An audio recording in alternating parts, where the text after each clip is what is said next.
Assalomu alaykum, hurmatli kuzatuvchilar. Mana navbatdagi zakazimiz ham tayyor. Mana ko'rib turganlaringdek, bu sut pishiradigan qozon. Zinalari ham bor. Mana tepasiga bemalol chiqib, mahsulotni quyib, aralashtirib tekshirishga sharoitlari bor.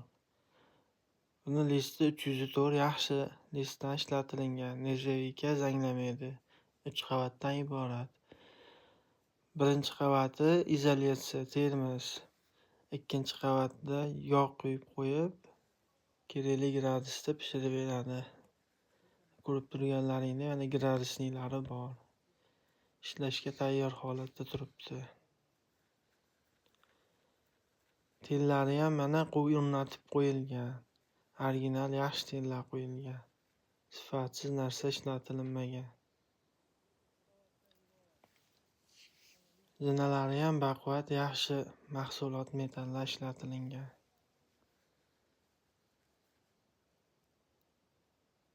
Tepa qismlari mana reduktor motorlari o'rnatilgan. Ishlatishga tayyor holatda turibdi. Parrelari ham o'sha sifatli qilib, idealniy qilib yasalgan. Kerakli massaga olib chiqib beriladi. Reduktor motorlari bor mana. Kerakli tezlikka olib chiqib beradi. Qizimaydigan yaxshi reduktor motor qo'yilgan. Meni qiziqqanlar uchun video ostiga nomer qo'yib qo'yamiz. Aloqaga chiqib narx-navosini so'rasizlar.